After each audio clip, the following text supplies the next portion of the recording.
Mes chers amis, écoutez-moi, écoutez bien, parce que là, on touche à un scandale national, un drame shakespearien, une tragédie grecque qui se joue tous les jours à l'Élysée. L'ananas, oui, l'ananas, cette chose jaune, piquante, traîtresse, venue des tropiques pour détruire la civilisation française. Moi, Emmanuel Macron, président de la République, je déteste l'ananas de tout mon être. Je le hais, je le méprise, je le vomis intellectuellement, moralement et gastronomiquement. Et vous savez qui adore ça? Brigitte. Ma Brigitte chérie. Elle met de l'ananas partout. Dans la salade, dans la pizza. Oui, la pizza. Elle ose. Elle met des morceaux d'ananas sur une pizza 4 fromages comme si c'était normal. C'est une provocation, c'est une déclaration de guerre à la République.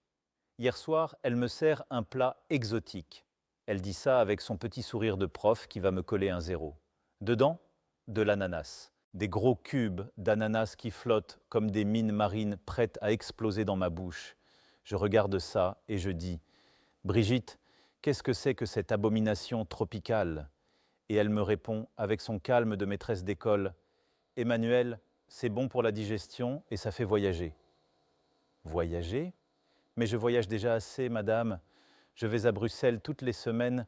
Je n'ai pas besoin que mon assiette me fasse faire un aller-retour à Hawaï sans visa. L'ananas, c'est le fruit du diable. Il pique, il est acide, il a cette texture bizarre qui fait chlop chlop quand tu mords dedans. On dirait qu'il se venge d'être coupé. C'est un fruit sadique. Il te sourit avec ses petits trous comme s'il te disait « Vas-y, mange-moi, je vais te brûler la langue et te faire regretter ta vie. » Et le pire, Brigitte me force.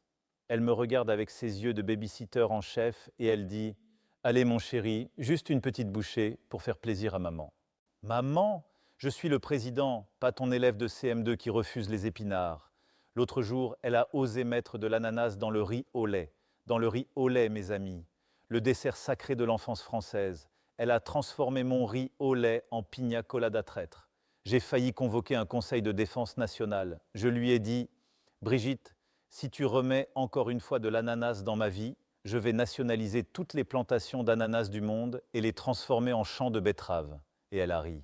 Elle a ri, comme si j'étais en train de faire une blague. Moi, je suis sérieux. L'ananas est une menace pour la souveraineté alimentaire française. Franchement, l'ananas, c'est comme les fake news.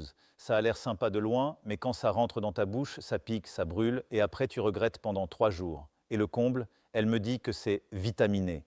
Vitaminé? Mais j'ai déjà toutes les vitamines dont j'ai besoin, la vitamine E comme Élysée, la vitamine R comme République, et la vitamine M comme Macron. Je n'ai pas besoin de la vitamine ananas qui vient me narguer avec son petit chapeau de feuilles ridicules. Brigitte, si tu m'entends, je t'aime, tu es ma baby-sitter préférée. Mais sur l'ananas, c'est non négociable. C'est ma ligne rouge, ma ligne jaune même. La prochaine fois que tu essaies de me faire manger cette horreur, je vais faire comme avec les gilets jaunes, je vais résister, je vais bloquer l'assiette. Je vais descendre dans la rue de la cuisine avec une pancarte « Non à l'ananas, Macron en colère ». Et si jamais vous voyez Brigitte avec un ananas à la main, prévenez-moi. Je déclencherai l'article 49.3. Contre le fruit. Vive la France, vive la République et surtout, vive la banane, la pomme, la poire, tout ce qui est français et qui ne pique pas. Merci, mes chers compatriotes. Et maintenant, je vais aller cacher tous les ananas de l'Élysée, avant qu'elles reviennent de course. Allez, bonne soirée. Et surtout, ne mettez jamais d'ananas sur une pizza. C'est un crime contre l'humanité. Point final.